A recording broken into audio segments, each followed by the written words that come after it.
Olá, sou o professor João Carlos Missurino, da ETEC, professora Ana de Oliveira Ferraz, membro da CIPA, e junto aos colegas da direção, preparamos a Semana CIPAT, que é Semana Interna de Prevenção de Acidentes de Trabalho, onde convidamos especialistas da área de saúde e segurança do trabalho, que em vídeos simples possam passar dicas para que vocês possam estar assistindo e refletindo sobre as condições para que a gente possa voltar ao nosso normal. A retomada está prevista.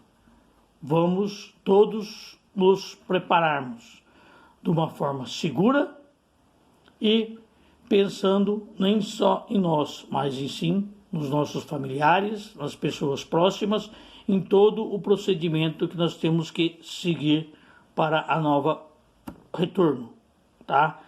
Conto com a participação de todos vocês em assistirem essas dicas, em ver as apresentações dos colegas especialistas, para que junto a isso possam ter uma reflexão e compartilhar essas ideias e propostas desenvolvidas por nós. Simples, mas procuramos desenvolver para transformar esse momento em um momento único, para que a gente possa estar nos preparando consciente para uma retomada, superando todos os desafios, horas implantados para nós.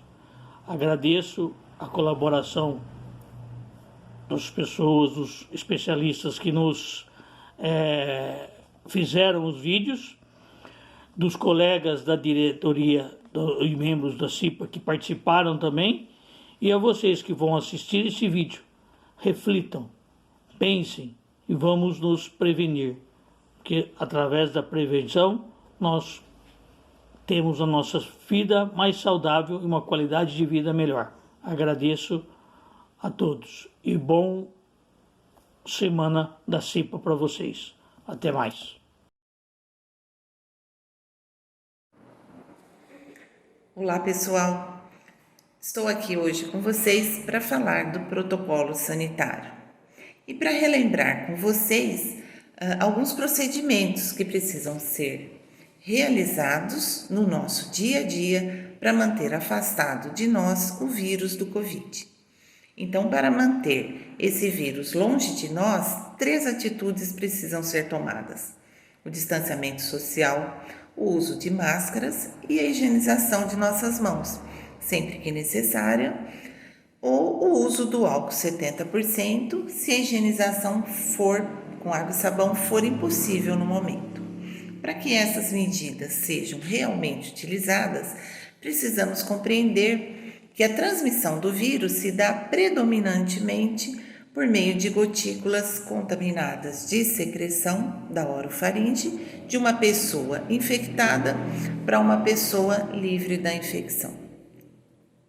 E que essa transmissão pode ocorrer de 3 formas, portanto: por meio de gotículas, quando falamos, por meio de aerosóis que se formam quando espirramos, por exemplo, deixando suspensas no ar que respiramos minúsculas partículas líquidas, e pelo contato com superfícies e objetos contaminados, onde o vírus pode permanecer viável por até 72 horas.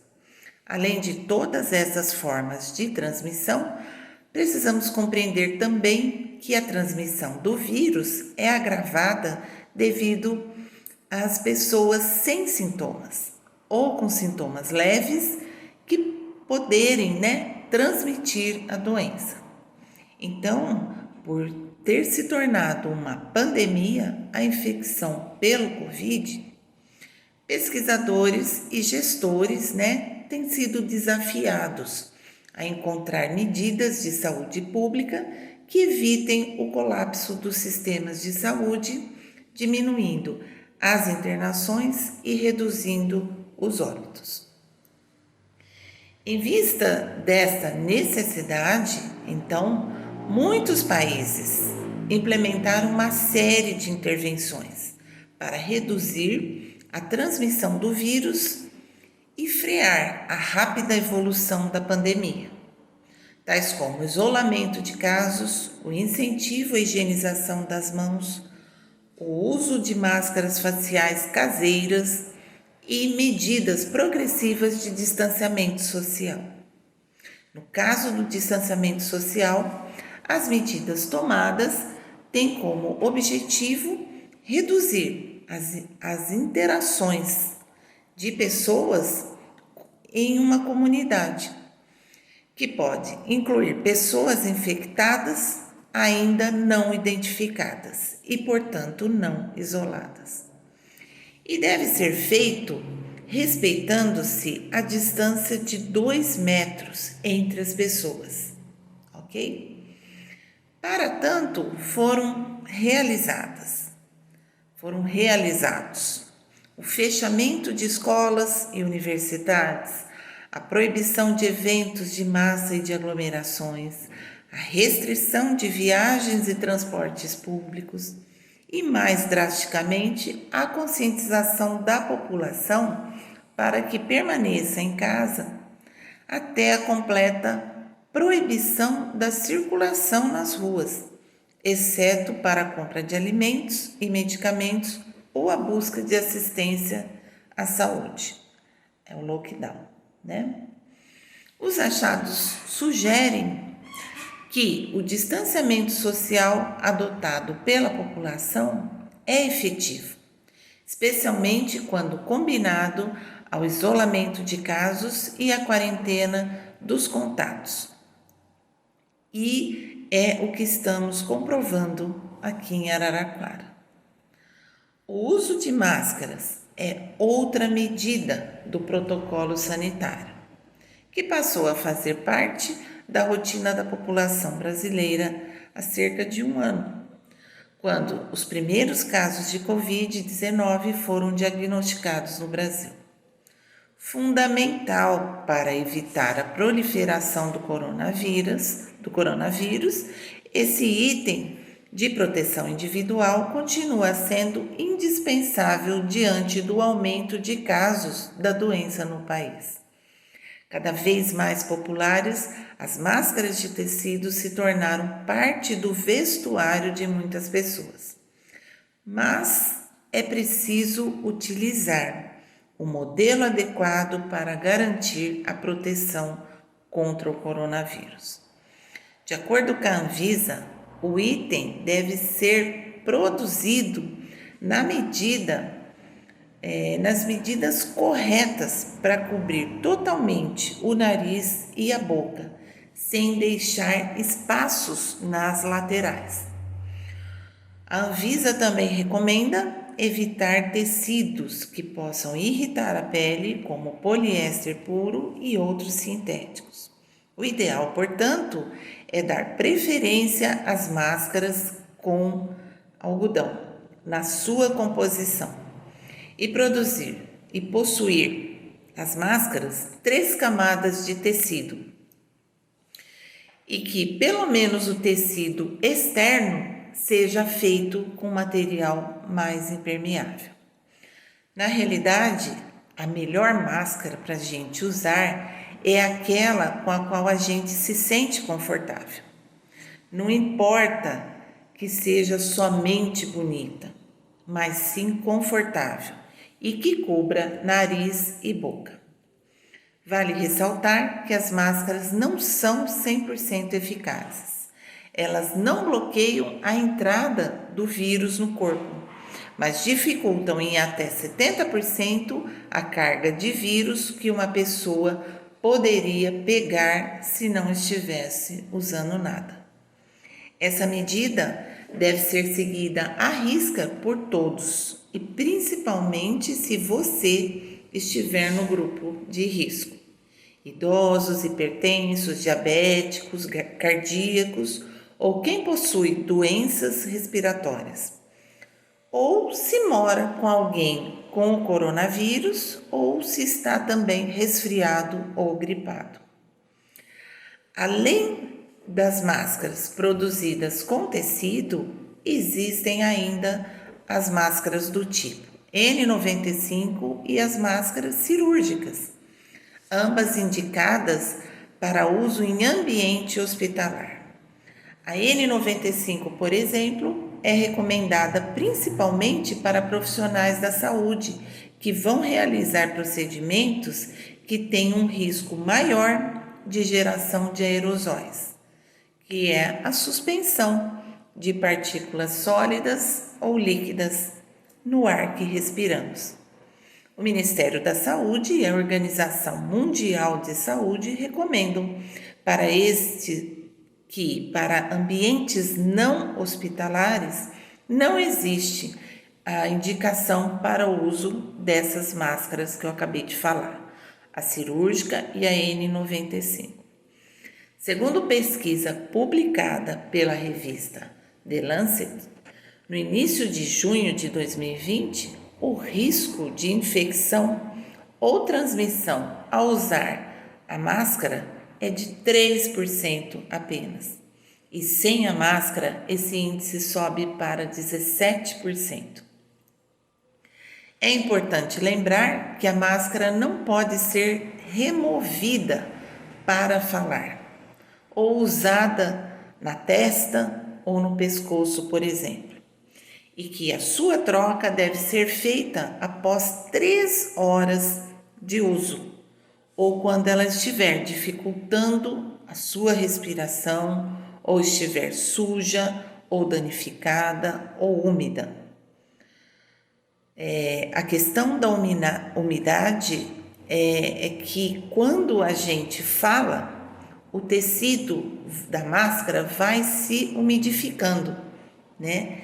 E aí, com o passar desse tempo, né, de 2 a 3 horas, você acaba ficando com a máscara molhada, né? Aumentando assim o risco de contaminação. Com isso, a pessoa passa a poder disseminar o vírus em vez de se proteger. Algumas recomendações para o uso da máscara gerais. Nunca coloque máscara em crianças menores de 2 anos ou em pessoas com problemas respiratórios que sejam incapazes de removê-las sem assistência de outra pessoa. Tenha várias máscaras para utilizar, uma enquanto a outra estiver suja ou sendo lavada, e não compartilhe com os familiares. As máscaras são de uso individual. Como usar a máscara corretamente? Lembre sempre de higienizar as suas mãos com água e sabão ou álcool gel 70%, antes ou depois de colocar a máscara. Para colocar, ajustar ou retirar a sua máscara, utilize as alças ou o elástico da máscara. Cubra bem o nariz. Não deixe narinas de fora e nem o nariz de fora. Cubra bem o queixo, mas atenção com a máscara no queixo. Não utilize a máscara nessa região, né? Como foi falado, ela tem que cobrir nariz e queixo. Mas a máscara sendo usada nessa altura, né? Ficando a pessoa com a máscara nessa região, além de encostar a parte externa da máscara na sua pele, na hora de recolocar, você pode colocá-la ao contrário sem querer. Ajuste para que não haja vão nas laterais. Não toque na máscara e não tire a máscara para falar, tossir ou respirar. Cuidados com a máscara. Ao retirá-la, segure então pelo laço, pelos elásticos ou pelo laço, né? Não a coloque sobre a mesa ou a deixe em outros lugares após retirá-la. O certo é guardá-la em um saco plástico fechado ou colocá-la diretamente de molho, né? Numa solução, se possível. E não deixá-la em cima de objetos ou descartada em qualquer lugar. Se usar a máscara de pano, higienize-a da seguinte forma: deixar de molho por 30 minutos em uma solução de meio litro de água potável e 10 ml de água sanitária. Deixa por 30 minutos, depois pega essa máscara, que já vai estar sem o vírus, e lave ela com água e sabão. Só voltando a usá-la quando estiver completamente seca, de preferência ao sol, e passada com ferro. Guarde as suas máscaras em uma caixa, né? Ou em outro recipiente fechado. As máscaras de TNT não podem ser lavadas. Quanto ao descarte das máscaras, né? Então, descarte a máscara de tecido se houver a perda da elasticidade das alças, né? Ou a deformidade do tecido, que possam causar prejuízos ao objetivo da máscara, que é fazer a barreira correta. Antes de jogar a máscara descartável no lixo, coloque-a em um saco plástico vedado para que outras pessoas não sejam expostas a partir do contato direto com a máscara.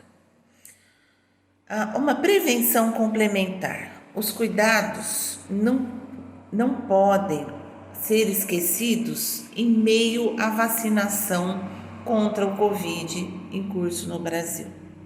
Então, a máscara, a higienização das mãos e o distanciamento social, eles agem em conjunto, fazendo a proteção contra o vírus. As máscaras fazem parte de uma estratégia global de prevenção que inclui o distanciamento social, a higienização das mãos com água e sabão ou álcool em gel e a atitude de evitar aglomerações. Dentro desse contexto, ela é comprovadamente eficaz para a redução da infecção. Higienização das mãos. A nossa terceira medida necessária colocada no nosso protocolo sanitário. As medidas adotadas de lavagem frequente das mãos devem ser feitas com água e sabão ou sabonete. A higienização das mãos deve ser feita quando não há, nos momentos em que não há acesso a instalações adequadas, deve ser feita a utilização do álcool em gel, né? E a prática da desinfecção de superfícies são recomendadas também, com base nas formas de transmissão do vírus. Estudos mostram que sabões comuns ou uma solução diluída de alvejante podem desativar o coronavírus em superfícies. Os coronavírus são vírus envelopados com uma camada protetora de gordura. Esses produtos destroem essa camada de gordura e dessa forma atacam facilmente os coronavírus. Não tem outro jeito. Lavar as mãos é a forma mais simples e eficaz de evitar o contágio e disseminação de doenças. Quando higienizar as mãos? Então, é obrigatório higienizar as mãos antes e depois das refeições, após o uso do banheiro, ao espirrar ou tossir, ao tocar em notas de dinheiro, né? E para ser efetivo esse procedimento de higienização das mãos, ele deve durar pelo menos 20 segundos. Não se esqueça sempre de retirar anéis, pulseiras, relógios antes de lavar as mãos. nessa época de pandemia, prefira não usar esses adornos, para não reter sujidade e, consequentemente, nessa sujidade, reter o vírus nas suas mãos. O primeiro passo, muito importante durante a higienização das mãos, é evitar o contato com a torneira da pia. Por ser de uso coletivo e contínuo, ela pode estar contaminada. Mas como abrir a torneira de forma segura? Então, se for uma torneira automática, é só baixar o topo, com o antebraço ou com o cotovelo. Se for giratória, abra com a ajuda de papel toalha. Assim, não haverá contato com os seus dedos. Depois de lavar as mãos, para retirar o sabão delas, use um papel toalha para abrir a torneira e outro para depois de enxaguar as suas mãos, fechar a torneira. Ou aproveite a espuma das mãos do sabonete para lavar a torneira, e depois lavar as suas mãos. Seque as suas mãos com papel toalha e depois descarte ela no lixo, O próximo que usar a pia precisa repetir essas etapas, E aí pronto, os germes vão embora junto com a água e a espuma. Na impossibilidade de se lavar as mãos, usar o álcool 70%. Os movimentos com as mãos devem ser feitos da mesma forma como se estivesse lavando as mãos com a técnica já demonstrada. Mesmo sendo um hábito rotineiro, poucos sabem como lavar as mãos do jeito certo. Quer aprender? Veja o vídeo a seguir. Olá, o meu nome é Luciana, eu sou aluna do curso técnico de enfermagem na ITEC Ana de Oliveira Ferraz. Eu vou demonstrar o processo de higienização das mãos com álcool em gel. Para isso, para poder fazer a higienização das mãos com álcool em gel, a nossa mão ela não pode estar com sujeira aparente. Se ela tiver alguma sujeira aparente, tem que fazer a técnica de limpeza com água e sabão. Mas se ela estiver com a aparência de limpa, a gente só vai fazer a higienização. Não precisamos molhar as mãos para fazer essa técnica, mas devemos retirar os adornos, colocar uma quantidade de álcool suficiente para cobrir toda a mão e fazer o mesmo processo como se fosse com água e sabão. As palmas das mãos, o dorso, entrelaçando os dedos,